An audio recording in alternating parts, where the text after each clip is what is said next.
राष्ट्रीय विधिक सेवा प्राधिकरण नालसा के तत्वावधान में कामरूप जिला मेट्रो विधिक सेवा प्राधिकरण ने माचखोवा स्थित ITA सेंटर में घरेलू हिंसा व महिला सुरक्षा कानूनों के विषय पर एक जागरूकता शिविर का आयोजन किया, जिसमें नगर की कई महिला सामाजिक संस्थाओं की प्रतिनिधि सदस्यों ने उपस्थित रहकर महिला कानून के बारे में जानकारी प्राप्त की, जिसमें कामरूप मेट्रो विधिक सेवा प्राधिकरण के सचिव चातुर्य प्रसाद तालुकदार, असम प्रदेश भाजपा महिला मोर्चा की महासचिव अपराजिता भूयान तथा science and technology university Meghalaya की एकेडमिक ऑफिसर श्रीमती प्रवीण हुसैन ने दीप प्रज्वलित कर अपने संबोधन में कई महत्वपूर्ण मुद्दों पर जानकारियां दी। इंदु पारिक ने कार्यक्रम का संचालन करते हुए सभी अतिथियों का अभिनंदन किया। अधिवक्ता खुशबू वर्मा के अलावा प्रेमलता सिंघानिया ने कार्यक्रम में सक्रिय सहयोग दिया। शिविर में मारवाड़ी सम्मेलन महिला शाखा, मारवाड़ी युवा मंच कामाख्या शाखा, तेरापंथ महिला मंडल, विप्र फाउंडेशन महिला समिति, पारीख महिला समिति, वुमानियाज के अलावा अन्य कई महिला प्रतिनिधि उपस्थित थी।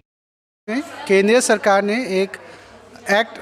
लाया था पार्लियामेंट में, वो national legal service authorities act बोल के,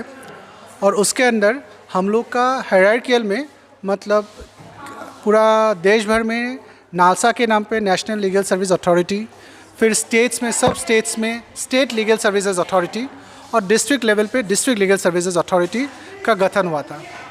तो तीनों विंग का मेन काम ये है कि हम लोगों का इनिशियल ये था कि गरीबों को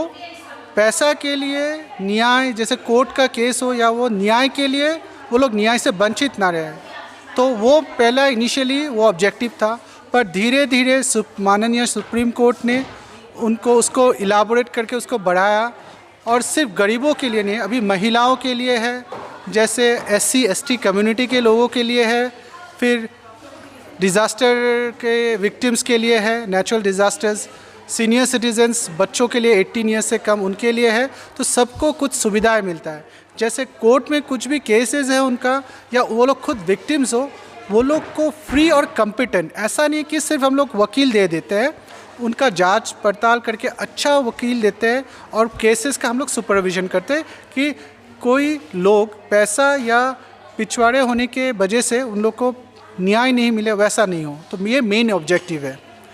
इसके अलावा अभी क्या हो गया, जैसे सरकार ने बहुत अच्छे स्कीम्स बनाते हैं बहुत, लेकिन लोगों को उनके बारे में नहीं पता, और नहीं पता इसीलिए क्या होता है वो लोग उसका लाभ नहीं ले पाता है। तो ये भी हम लोग का एक ऑब्जेक्टिव है नालसा के थ्रू, असालसा के थ्रू और डिस्ट्रिक्ट लीगल सर्विस के थ्रू, कि लोगों के बीच में अवेयरनेस क्रिएट करें, सो डैट लोगों को पता लगे कि हम लोग का जो बेनिफिट्स के लिए क्या क्या मिलता है हम लोग को,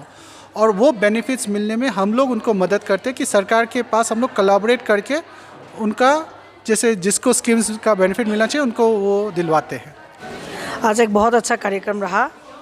empowering women through legal awareness. महिलाओं, हम आज भी एम्पावरिंग वुमेन की बात करते हैं क्योंकि वुमेन अभी भी एम्पावर्ड होना बाकी है। तो इसी विषय पर हमारा चर्चा हुआ, हम लोग लीगल तरफ से और सरकार के क्या क्या योजना है। अभी सरकार ने बहुत कुछ काम किया है, सेंट्रल गवर्नमेंट हो, राज्य सरकार हो, बहुत सारे काम किए, जबकि हमारे महिलाओं को पता नहीं होता है और ये लोग अवेयर नहीं है। तो इसी विषय में हम सब ने मिल के बात किया, उनकी भावनाओं की भी हमने कदर की, बातचीत किया, कैसे प्रॉब्लम्स वो लोग फेस करते हैं और उन्हें कैसे आगे आना चाहिए आने वाले समय में। आज district legal services authority and national commission for women के empowering women through legal awareness programme है, ये ऑर्गेनाइज़ किया है district legal services authority Kamrup metro Assam, जिसमें criminal laws and women's criminal law में इतना सारा हमारे पास IPC है, इंडियन पिनल कोड के जो सेक्शंस है। अगर डोमेस्टिक वायलेंस के बारे में बात करेंगे जो वुमेन्स के अगेंस्ट पे होते हैं, जनरली हो रहे हैं वुमेन्स के अगेंस्ट पे सिंस द एजेस, तो IPC के अंदर इतना सारा सेक्शंस है, 304B, 340, 349। तो इनमें से जो प्रोविज़न दिए गए हैं IPC के अंदर, तो डोमेस्टिक वायलेंस के अगेंस्ट अगर कोई महिला है जो विक्टिम है, तो इन प्रोविज़न्स के साथ वो अपने कुछ राइट्स जो है वो ले सकते हैं। मतलब डोमेस्टिक अगर वायलेट कर रहा है हस्बैंड या हस्बैंड के रिलेटेड कोई फैमिली मेम्बर्स, तो इसके सुविधा से महिला अपने आप को प्रोटेक्ट कर सकती है। तो प्रोटेक्शन दे रहे हैं आईपीसी सेक्शंस, बहुत सारे सेक्शंस है, कॉन्स्टिट्यूशन ऑफ इंडिया बहुत सारे आर्टिकल्स है कॉन्स्टिट्यूशन ऑफ इंडिया का, आर्टिकल 14, 15, 16, आर्टिकल 39 जो प्रोटेक्शन के बारे में महिला को प्रोटेक्शन दे रहे हैं। साथ ही साथ में जो डिस्क्रिमिनेशन होता है मैन एंड वुमेन के बीच में, मैन एंड वुमेन के बीच में, उसको इक्वलिटी मिले, दोनों सेक्शन दोनों जेंडर्स को इस सोसाइटी में इक्वल जो मर्यादा है वो मिले, डिग्निफाइड एक लाइफ मिले, तो उसके सारे सुविधा